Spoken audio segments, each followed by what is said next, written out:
दोस्तों नमस्कार, स्वागत है आपका नव भारत समाचार में।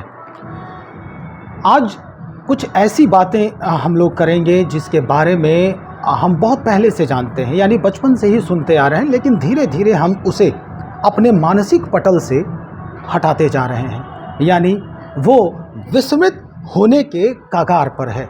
हम अपनी संस्कृति, अपने संस्कार और दिए हुए जो ज्ञान है वो भी धीरे धीरे खोते जा रहे हैं।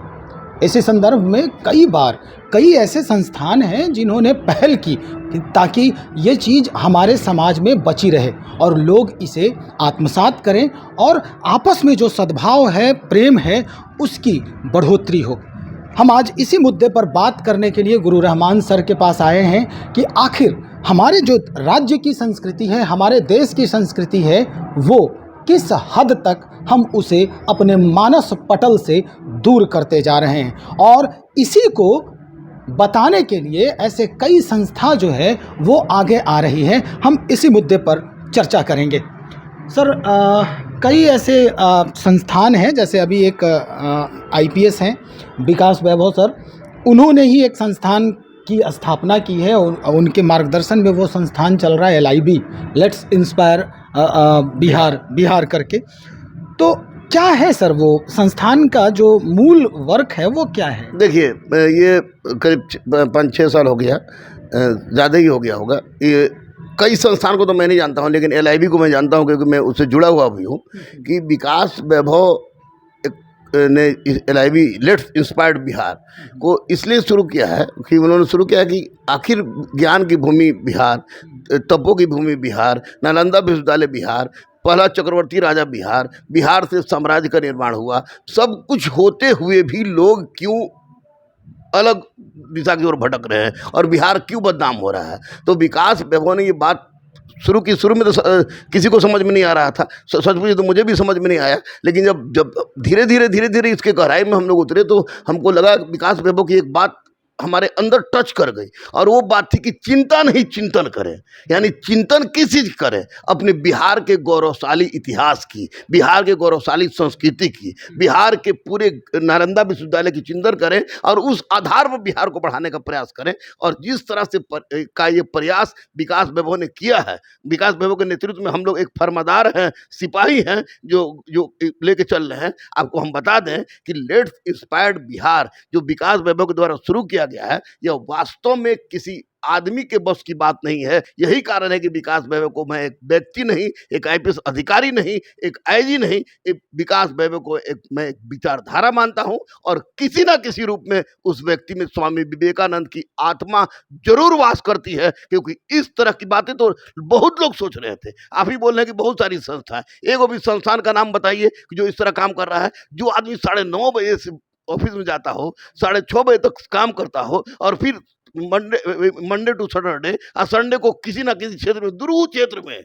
जहाँ जाने में हालत खराब हो जाती है हम लोग की, दुरूह क्षेत्र में जाके वो लोगों को प्रेरित करता है। शिक्षा की दिशा में हो, उद्यमिता की दिशा में हो, प्रत्येक क्षेत्र में, संस्कृति की दिशा में हो, संस्कार की दिशा में हो, जो काम विकास वैभव कर रहे हैं, निश्चित रूप से अगर विकास वैभव के इस काम का अगर थोड़ा सा भी लोग अनुकरण करें तो बिहार अपनी पुरानी गरिमा को प्राप्त करेगा। और यही कारण है कि विकास वैभव एक व्यक्ति नहीं, एक विचारधारा है। विकास वैभव में स्वामी विवेकानंद का प्रतिरूप मुझे नजर आता है। अगर आपको विश्वास नहीं होता, आप मीडिया वाले हैं, जाकर उसकी ललाट और आंख को देखिएगा, जो उसमें सच्चाई छुपी हुई है वो आज तक मैंने किसी में नहीं देखा था। मैं भी 76 ब्रांड का आदमी हूँ, बहुत पुराना तो नहीं हूँ, लेकिन मैंने देखा है कि वो जो काम कर रहे हैं, निसंदेह बिहार के बल पर, आप कोई बिहार के बल पर पूरे भारत में तो फैलेगा ही। लेकिन एक बात आपको और बता दें कि बिहार में तो सब लोग जान रहे हैं, हर पढ़ा लिखा आदमी जान रहा है, जो नहीं पढ़ा है वो भी जान रहा है कि विकास में वो कुछ कर रहे हैं। लेकिन एक चीज आपको बता दें कि भारत में फैल रहा है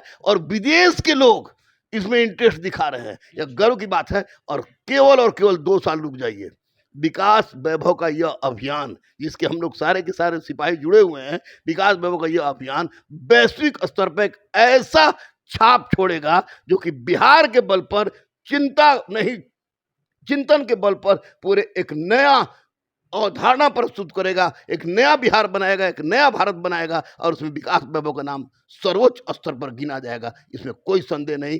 सप्तमी के दिन मैं ये कह रहा हूं, अकाट सत कह रहा हूं, किसी भी तरह से कहे कि जो एलआईबी में घुसेगा वो एलआईबी के होकर रह जाता है। ये सबसे बड़ी विशेषता है। हम अपनी संस्कृति को खो रहे हैं, यही कारण है कि हम पिछड़ रहे हैं। विकास भवन इस संस्कृति को पकड़ लिया और उनके पीछे पीछे हम लोग चल दिए, तो अब देखिए हम लोग कहाँ तक इसको पहुंचाने में सक्षम होते हैं। निश्चित तौर पे सर ये तो सही है कि हमारी संस्कृति को बचाने की एक मुहिम शुरू किया है आईपीएस महोदय ने, लेकिन आपको लगता है कि बिहार में ये सक्सेस हो पाएगा कि आज न कल इस पर राजनैतिक जो प्रभाव है वो हावी नहीं हो पाएगा, जैसा कि पहले इतिहास अगर देखा जाए? नहीं, तो किसी भी रूप में नहीं। राजनीति से तो दूर दूर से कोई मतलब ही नहीं है। और विवेकानंद पर राजनीति हावी हुआ। अच्छा, मैं व्यक्ति को कह रहा हूँ कि विकास वैभव एक स्वामी विवेकानंद के प्रतिरूप है, एक विचारधारा है, तो किसी भी नहीं सफल हो पाया कि नहीं मत कहिए, सफल हो गया है। अब ये हो गया है, अपने स्पीड पकड़ा है और एक दिन ये दुरंतो एक्सप्रेस, राजधानी एक्सप्रेस प्लेन के स्पीड से आगे बढ़ेगा और पूरे विश्व में इसको फैलाएगा। इस पर किसी तरह का कोई प्रभाव नहीं पड़ेगा। अगर बिहार के उत्थान की कोई बात करता है, चिंतन की बात करता है, बिहार की संस्कृति की बात करता है, शिक्षा की बात करता है, बिहार की गौरवशाली इतिहास की बात करता है और उस पर अगर कोई गंदी नज़र से देखता है तो गलत बात है, बिल्कुल गलत बात है। क्योंकि जो व्यक्ति, मैं बार बार बोल रहा हूँ कि 9:30 बजे ऑफिस में आना, 6:30 बजे 7 बजे डेरा बजाना, फिर संडे को निकल जाना, ये कोई किसी आम बस की बात है, आम आदमी की बात है, हो ही नहीं सकता है। ये जो भी कर सकता है वो निश्चित रूप से उसमें वही व्यक्ति कर सकता है जिसमें दैवीय स्वरूप हो, दैवीय शक्ति हो, और वो शक्ति विकास वैभव में है। और यह एलआईबी सफल होगा कि नहीं होगा मत कहिए, एलआईबी सफल है। अब है पूरे वैश्विक स्तर पर फैलाने का, तो वैश्विक स्तर पर फैलेगा। मात्र 2 साल इंतजार कीजिए। चलिए सर, बहुत शुक्रिया जानकारी देने के लिए। तो 2 साल का वक्त है। रहमान सर ने जैसा कि कहा कि 2 साल इंतजार करें, आपको एलआईबी का जो असर है अपने ही राज्य नहीं बल्कि पूरे देश में ही नहीं, पूरे विश्व में इसका असर दिखाई देने लगेगा। जाहिर है आप भी जानते हैं, इतिहास भी गवाह है, बिहार की धरती ऐसी धरती है जहां बुद्ध को भी ज्ञान प्राप्त हुई।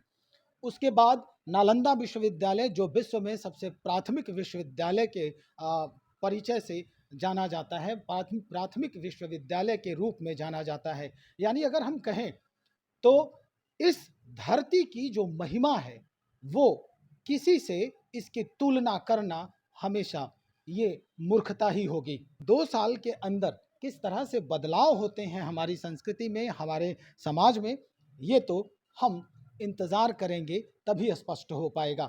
फिलहाल ज़रूरत है ऐसे संस्थान में बढ़ चढ़कर भाग लेने की, ज़रूरत है ऐसे मुहिम को तवज्जो देने की, ज़रूरत है ऐसे जो विचारधारा हैं उनके सहयोग की। आप बने रहें हमारे साथ। बहुत बहुत शुक्रिया आपका।